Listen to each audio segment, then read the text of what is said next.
Hello, my name is Osman Fire, and welcome to my next book review. Um, so my setup's a little different. I'm trying something different because I'm trying to get like a better angle because this actually stems from a conversation with a streamer buddy of mine. He was having with some other friends about like the angle your camera should be at relative to like how you're playing the video game. And of course, before my camera was on my main monitor, which is here, and it was like kind of staring dead on me. But that isn't always the most flattering angle, right? So I tried to change my setup a little bit so that my camera is on an off angle for me, so that I can actually look like this way when I'm playing the game, so that you get more of a profile view. And I want to see how it turns out. But it required me to rearrange my entire desk. Now my camera's a little bit closer, apparently. I didn't actually think it was like. Oh, actually, I guess it is slightly closer. And unfortunately, you don't get as much wall, so you can't see the two small disc plates over here. But you can still see the big one, and you can still see that small one. I might have to rearrange it a little bit, though. I have to move the swords, too. Because I could probably get like a higher... raise that display a little bit, get another one lower down. That way I could at least have some more disc plates on display. Anyway, that's not what this video is about, because today we are reviewing the High Druid of Snar Straken. So... legitimately, I usually just, I usually actually just like kind of like go off the cuff here and don't actually discuss anything. Also, if my audio sounds a little different, my microphone has been moved. It's now here instead of here, it used to be where my camera actually is. So it's a little bit off center. So I don't know if it's going to pick up my voice quite the same because I have to look at the camera, which is off center from my mouth. So I don't know if it's going to pick it up the same. I'm gonna have to go. I might have to do some more. I might have to do some editing on my voice to make it sound decent. Though there are some decent tools out there. Yeah. Anyway, so I actually took some notes. You won't be able to really read them. It's not very neat, especially because I was writing this in midair. I didn't have it on the table, and it just goes to hell when I write in midair. But anyway, I actually took some notes because there's a lot to talk about between this and talking about the series as a whole. I got to kind of try to figure out how to split it up. I thought I had a good split here, but I don't think I did. So what's probably going to happen is that this video is probably going to be a little short, and the next video is probably going to be super long because there's a lot to talk about. Then again, I might be able to condense it down, make it concise. I don't know what's going to happen. I'm just going to run with it. So anyway, long story short, great book. Once again, another great book. Like I said, I'm going to keep saying this for every book in the next two series too. We are currently in the best period of Terry Brooks' writing. This is such a solidly written, interesting book, and I love it. The plot moves at a respectable pace. It is very strong. It is very emotionally charged. I definitely feel a lot of things by the end of it, and I'm very glad for it. I'm very glad that that this book exists. Gosh, I'm trying to think. So. Because I'm not gonna lie, there's gonna be a lot of issues that I'm going to note when I'm talking about this book in the series. But I do want to get out of the way right now.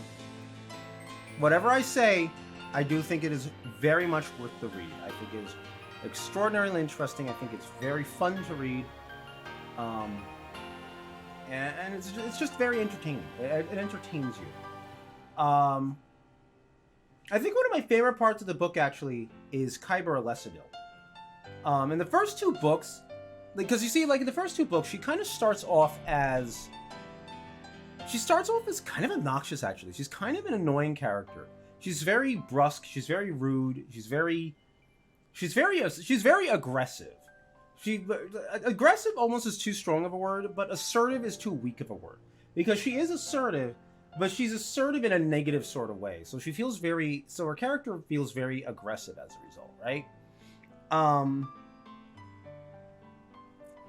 But here, in this book, where she sneaks aboard the Druid airship when Pen is taken back to Paranor,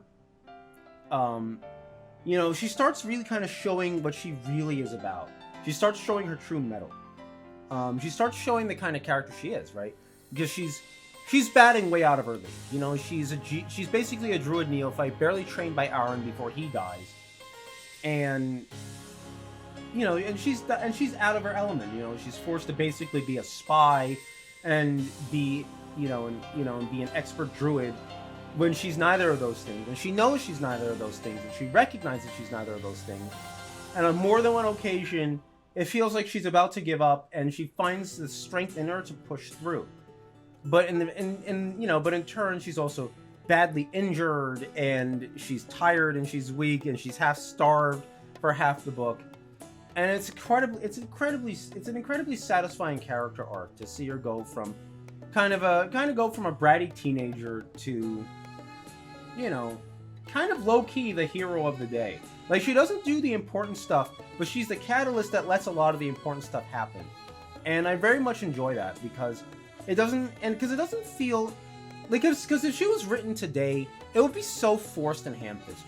I don't know if Terry Brooks would make it forced and ham-fisted, but if she was written by like another writer, she would be so forced and ham-fisted, right? Because she'd end up being written like some sort of like perfect character who does everything right, and even though she has no expertise. But here, Kyber has like zero expertise, but she just finds it within herself. She finds the courage and the strength and the will to be more than she is, and it's so compelling, and I love it. I love it. I love her as a character. I just think that she's so... I don't think she's neat. Not like the same way like Rue, like last book, where it's like kind of like obviously like you kind of crush on her. No, in this case, she's just kind of neat. Like, she's just kind of a cool character. Or last series, I should say, rather. Even though Rue doesn't appear in this series too. No, I just think she's a really good character, and like, huge shout out for that, because she deserves it. All right, notes. What do you got for me here? What do you got for me here? Notes. Let's see, that one. All right, I'll talk about that one. So, in this series, I'll talk about it in this video, just so I don't have like a super long, like 50-minute video next episode. But in this series, of course, the most obvious villain is Shadea Aru, who is the druid who is in charge of the conspiracy against Grian Omsford. And I think, honestly, she's one of the most interesting villains in the entire... She's one of the more interesting villains in the saga. Because she's one of the few villains that I feel like is completely grounded and down to earth. You know, she's not some existential threat. She's not the Warlock Lord. She's not the Demons of the Forbidding. She's not the Ildach. She's not the Shadowin. She's not Antrax or the Morgawr. She's just a person. A very powerful person, but a person nonetheless. And she's a person who makes a lot of mistakes. A lot of unforced errors. Errors that are in no small part due to the fact that she's ignorant. She's ignorant of what she's actually... the fact that she's being manipulated. Things spiral out of control for her constantly. And it's not really her fault. And she deserves a lot of the crap she ends up getting. But it works. It works very well because she's because she's a human opponent. She's a very human opponent for our very human protagonist to deal with. And I really like it. You know, it feels like a lot of things are in her control, but a lot of things also are not in her control. And for once, I actually appreciate that Terry Brooks gives us the full perspective of the antagonist to our heroes. Because in this case, it works extremely well. It makes sense to give us this perspective. Because there's no need to make it a mystery when... There's no need to make it a mystery, because we get to see the interplay of the different events. Pen's journey, Grian's journey, Beck's journey, Shadea's journey. We get to see it all work together in tandem and how it fits together and how all the pieces fall into place, and we get to see how two different groups of people doing things completely by accident, doing the wrong thing completely by accident, works together to work against Shadea. I think it's very well written. It took me three tries to say that, I don't know why. But it's a very compelling narrative to write that way, you know? Whereas in other instances in the series, you know, like, Terry Brooks gives us the perspective of the villain, you know? I remember at the end of the Heritage of Shannara, I mentioned how getting that one chapter with what's-his-face, leader of the Shadow, and can't remember his name off the top of my head, and how it completely ruins any sort of tension in the book is... you know, is something that should be avoided. But in this case, because he decided to fully commit to giving us the perspective of Shadea Aru, the story works really well. And I like it. I like how it humanizes her, and how ultimately, even though we're rooting for her to fail, we can also understand why she failed, and we can also understand like the reasons for her failure. You know, it all makes sense, and all, you know, we can all put it together. I really like that. You know, because if he doesn't do that, I think he inadvertently turns into a cartoon villain instead, and that's a terrible idea. That is a terrible, awful, no good idea, and we don't want that. We don't want a cartoon villain. We want a compelling villain. Those are the things I really have to praise about the book. And I mean, I have other things I want to talk about, but I think I'll save them for the next video. But I do have a couple of things to talk about with this book. I think I mostly apply to this book, that can be talked about in the broader series, but I think should be addressed here. So first thing, I don't like how the book treats Quentin Leia. So Quentin Leia, if you don't remember, Quentin Leia dies, and he died 2 years before the story, and the book just mentions it in a random throwaway line.